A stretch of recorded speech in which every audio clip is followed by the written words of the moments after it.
OK, bonjour. Aujourd'hui, nous avons une émission spéciale sur le Ku Klux Klan. En première partie, nous allons parler de l'historique. Deuxièmement, un témoignage. Et troisièmement, l'analyse de cette secte. Ok, ben, le nom de notre groupe, c'est le Ku Klux Klan, a.k.a. le KKK. Il a été fondé le 24 décembre en 1865 à Pulaski, en Tennessee, aux États-Unis, par 6 ex-combattants de l'armée confédérée durant la guerre des sécessions.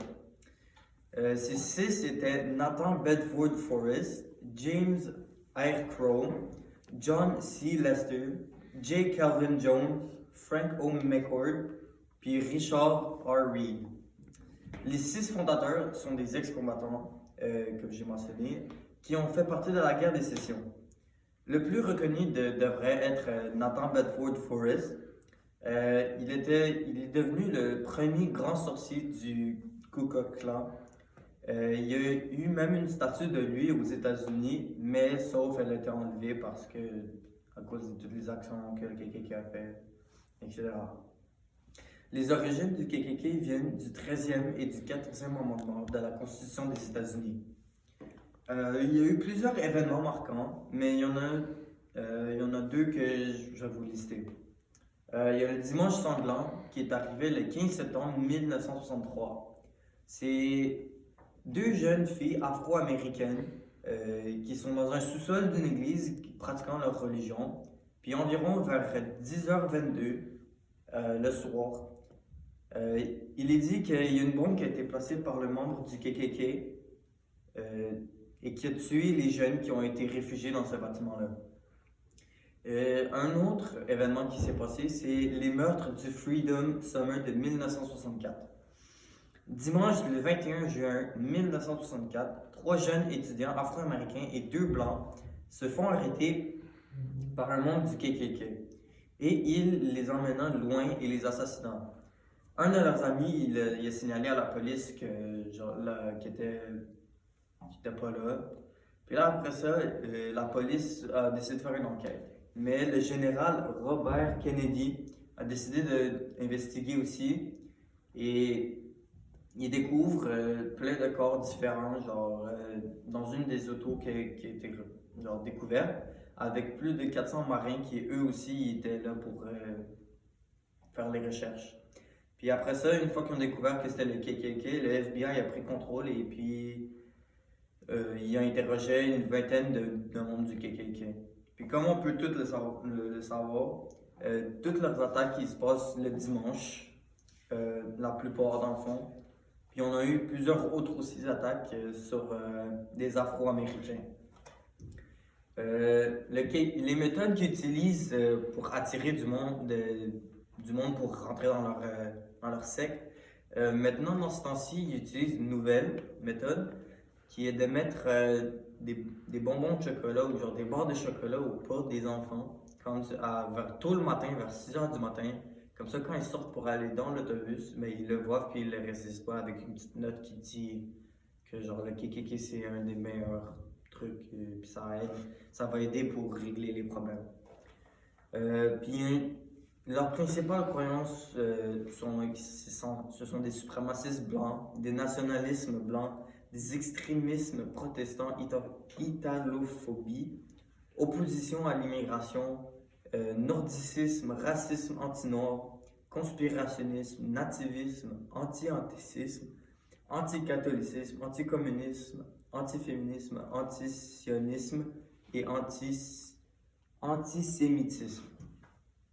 Merci Ruben pour l'historique du clan. Maintenant, passons à Nathaniel qui va nous expliquer son ancienne expérience avec le clan, lui qui est un ancien adepte. Bonjour. Mon nom est Nathaniel, je suis un ancien adepte du KKK et je vais vous raconter quelques histoires que j'ai vécues. La première, c'est l'histoire de Cynthia Lynch. Elle était supposée être initiée par l'organisation KKK et d'être recruteuse par la suite, mais les choses ils se sont mal tournées parce que quand elle est arrivée le vendredi en Louisiane, elle avait été soumise par le KKK à plusieurs rites, dont le rasage de ses cheveux. Puis elle avait été conduite dans un camp accessible uniquement en bateau pour poursuivre son initiation. consistant essentiellement à allumer des torches et à courir dans les bois. Puis le dimanche soir, la femme elle avait décidé de quitter les lieux parce qu'elle était épeurée. Puis elle s'est disputée avec le chef du groupe, Raymond Chuck, de 44 ans, qui lui, après, il a décidé de tirer dessus avec un pistolet parce qu'il n'y avait pas trop de patience. La deuxième histoire, c'était en fait les membres du KKK prenaient beaucoup plaisir à faire suicider des personnes de couleur noire. Donc ils s'y prenaient à eux, ils leur demandaient de soit se pendre ou, comme dans cette histoire, de se jeter en bas d'un pont. Donc cette histoire c'était celle d'un Afro-Américain de 24 ans. Son nom c'était Edwards. Puis il s'avait fait kidnapper de son camion, puis demander de sauter à mort depuis un pont. La troisième, c'était un de mes amis du clan des anciens adeptes, lui aussi, qui m'avait dit cette histoire-là. Puis c'était en fait qu'il lâchait, ça s'appelle la chasse à l'homme. Puis le but, c'était de lâcher une personne d'une autre culture ou de couleur noire dans une forêt, puis de le rattraper et de l'achever quand on le retrouvait. Donc, voilà. Merci Nathalie pour ces histoires choquantes et dramatisantes. Maintenant, passons à l'analyse de la secte par Olivier Paquette. Ici, Olivier Paquette, pour vous parler de l'analyse de la secte. Comme l'a mentionné Ruben au début, le KKK a été fondé après la guerre civile aux États-Unis. Et les adeptes, à cette époque, n'avaient pas accès à l'information comme aujourd'hui. Et le taux d'éducation à cette époque était aussi très faible. C'est la raison principale pourquoi les gens ont adhéré au groupe. Bien que les fondateurs originaux du groupe étaient racistes, des extrémistes, la majorité des adeptes ne sont pas aussi extrémistes qu'eux. Et la raison pourquoi ils ont rejoint le groupe, c'est majoritairement l'effet de groupe. Cela fut le cas jusqu'en 1920, où le groupe atteint sa plus grande popularité de 4 millions d'adeptes. Depuis 1920, la popularité du groupe est en déclin constant, puis la raison principale de ce déclin, c'est le développement de la science. Le développement de la science a changé beaucoup de choses à cette époque. Ça a aidé les gens à voir plus clairement. Donc la majorité des adeptes plus éduqués avaient développé plus de sens critique, puis par la même fait, ils ont quitté le groupe, puisqu'après avoir développé un sens critique, ils se sont rendus compte que le groupe, ça n'avait aucune allure. Là. Puis les adeptes qui sont restés en groupe sont complètement aveuglés de la réalité par leur leader. Puis ça, c'est une des caractéristiques de la secte.